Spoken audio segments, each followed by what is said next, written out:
ጥገኝነትን በተመለከተ የትራምፕ አድሚኒስትሬሽን በቅርቡ አንዳንድ ያላቸው ነገሮች አሉ። እሱን ለማህበረሰባችን ትንሽ አዳዲሶቹን ነገር ለማሳወቅ ነው። አላን ጉደታ እባላለሁ ከአላን ጉደታ የጠበቃ ቢሮ ነው። ጥገኝነትን በተመለከተ አሁን ደግሞ እየተባለ ያለው ምንድነው? አሁን በቅርቡ ከነዚህ ከሁለት ናሽናል ጋርድስ ሹቲንግ ጋር በተያያዘ የአሳይለም አፕሊካንትን አፌክት የሚያደርግ አንዳንድ ነገሮችን ለቋል። ምንድነው ቤዚካሊ ያሉት እነዚህ አዳዲስ ነገሮች ምንድን ናቸው? አንደኛ የአሳይለም አፕሊኬሽን ዲሲሽኖችን ፖዝ እናደርጋለን ነው። ዲሲሽን ብቻ ነው። ብዙ ሰው ትንሽ ግራ የተጋባ ነገር አለ። አሳይለም ቀረ ምናምን እያለ ነው። አልቀረም። አፕሊኬሽኖች ይቀበላል። USCIS ኢንተርቪው ያደርጋል በአጭር ጊዜ ውስጥ። ግን ኢንተርቪው ከተደረገ በኋላ እንደ ድሮ ቢሆን በ2-3 ሳምንት ውስጥ ውጤት ያገኛል አንድ አፕሊካንት ጥገኝነት የጠየቀ ሰው። አሁን ግን ያንን ውሳኔ አያገኝም። በእኛም ቢሮ አሁን እያየን ያለው ትሬንድ እሱ አሳይለም ኢንተርቪው ያደርጋሉ፣ ግን ውጤታቸውን አይልኩላቸው። ለምን ያህል ጊዜ ይቆያል? እሱ የምናየው ነው። ሁለተኛው ደግሞ ምንድነው? አሳይለም አፕላይ የሚያደርጉ ሰዎች በሙሉ በሶስተኛ አገር ሴፍ ካንትሪስ የሚባሉ አሉ። የአሜሪካ መንግስት ስምምነት የተስማማቸው ሀገሮች አሁን ለምሳሌ ኡጋንዳ፣ ሆንዱራስ፣ ኤልሳልቫዶርን ይጨምራል። እነዚህ ሀገሮች ሄደው መጠየቅ ይችላሉ እያሉ ነው። ከ2019 ጀምሮ አሜሪካን ሀገር መተው ጥገኝነት የጠየቁ ሰዎች አሜሪካን ሀገር ሳይሆን ጥገኝነታቸውን ወይም ደግሞ ማመልከቻቸውን ኡጋንዳ ወይም ደግሞ ሆንዱራስ ማቅረብ ይችላሉ እያሉ ነው። ይሄ በጣም ሲሪየስ የሆነ ኢምፕሊኬሽን ያለው ሀሳብ ነው፣ ህግ ነው። አሁን በቅርብ ነው የጸደቀው። የመንግስት ጠበቆችም ይሄንን ነገር አሁን ፍርድ ቤት ስንሄድ እንደ አዲስ እያመጡብን ነው። አም ሹር ሌጋሊ ቻሌንጅ ይሆናል። ምክንያቱም አንድ ሰው አሜሪካን ሀገር ከመጣ በኋላ ማመልከቻውን አቅርቦ እንደገና አሁን ደግሞ ወደ ሶስተኛ ሀገር ኡጋንዳ ነው ወደ መሰለ ሀገር ሄዶ ሴፍ ይሆናል የሚለው ነገር አጠራጣሪ ነው። እርግጥ ህጉ ብዙ ሉፕሆሎች አሉት፣ ኤክሰፕሽንስ አሉት። ማን ነው ለእንደዚህ አይነት ነገር ኳሊፋይ የሚያደርገው የማያደርገው የሚለው ብዙ ነገር አለ። ግን አትሊስት ሰዎች ማወቅ ያለባቸው ምንድነው በአሁኑ ጊዜ አሳይለም አፕሊካንትስ በተለይ ፍርድ ቤት ያሉትን ዳይሬክትሊ ኢምፓክት ያደረገው እስካሁን እኔ ባየሁት በዚህ በ3-4 ቀን ውስጥ አፕሊኬሽናችሁን አናየውም፣ የሚታይላችሁ ሌላ ሀገር ነው፣ ያም ሀገር ኡጋንዳ ነው እያሉ ነው። እንግዲህ ይህን ነገር አይነው ከበድ ያለ ዜና ነው ለአብዛኞቻችሁ፣ ግን ተስፋ መቁረጥ አያስፈልግም። ሁኔታዎች ይለወጣሉ።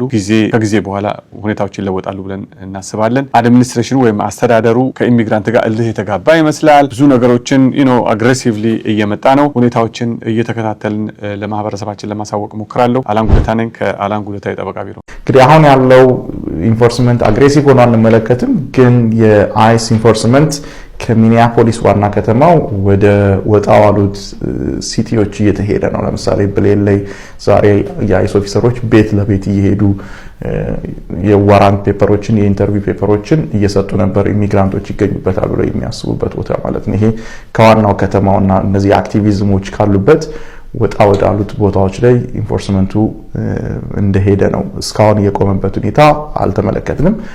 ከሆቴሎች ደግሞ የሚሊተሪ ቤዝ ላይ ወደ ማረፍ ሄደዋል። ሆቴሎች ነበር የሚያድሩት። እዛ ላይ ጠቅላላ አክቲቪስቱ እየሄደ በፊሽካ ማታ ሙሉ እንዳይተኙ እያደረጋቸው ነበር። አሁን ወደ ሚሊተሪ ቤዝ አስገብተዋቸዋል።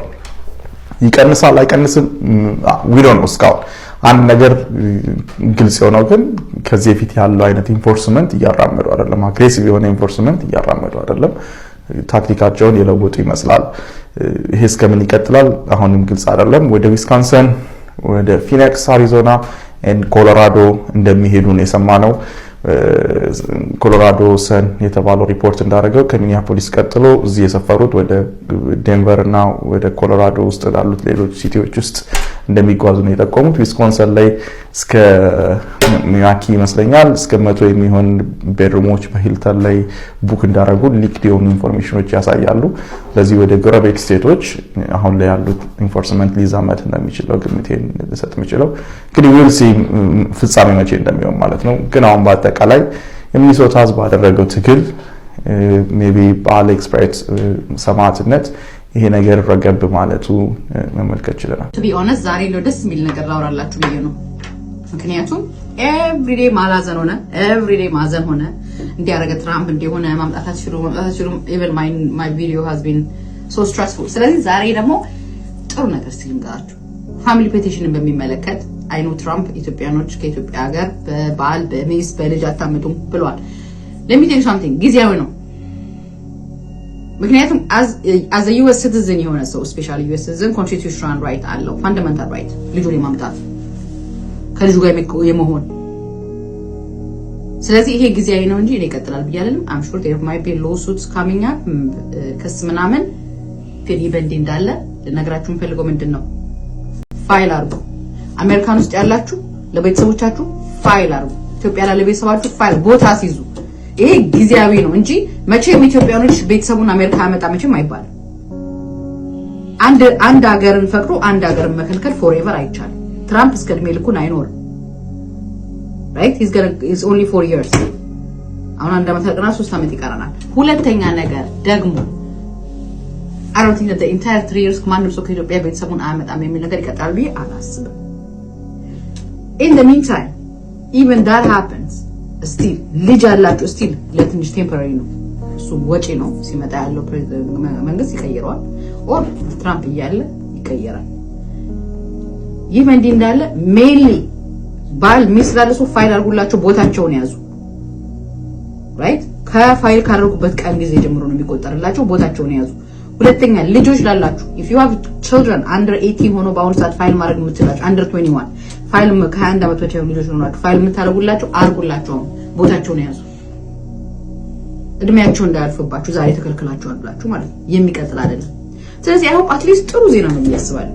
የሞት አይደለም ሁሉም ሞተ ሁሉም ቀረ ሳይሆን this is good news right at least USCIS ፋይል ማድረግ አልተከለከለም። USCIS ማለት ኤጀንሲው ነው ፋይል የሚደረግበት ፔቲሽን I-130 ፋሚሊ ፔቲሽን እንደዚህ አይነት ቤተሰብ ማምጣት ፈልጉ ፋይል የሚደረግበት ነው። ያ አልተከለከለም። በቤተሰብ ኢትዮጵያ የሚኖራችሁ አሜሪካን ያለው ሰው ያዛውስ ፋይል ማድረግ አልተከለከለም። የተከለከለው ቪዛ ከዛ የሚመጡትን ፋይናሊ ሲያልቅ ነው። እሱም እስከዛ የሚቀጥላል።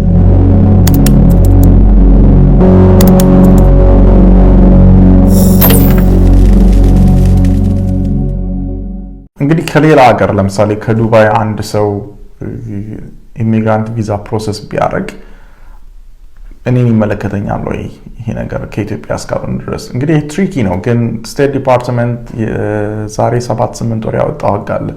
ከናሽናል ኦሪጂን ነው ቪዛ መጠየቅ ያለባችሁ የሚል መመሪያ አውጥቷል። አንሌስ ወደዛ ሀገር ሄዳችሁ ያን ፕሮሰስ ማድረግ እንደማትችሉ በቂ ምክንያት እስካላሳያችሁ ድረስ ብሏል።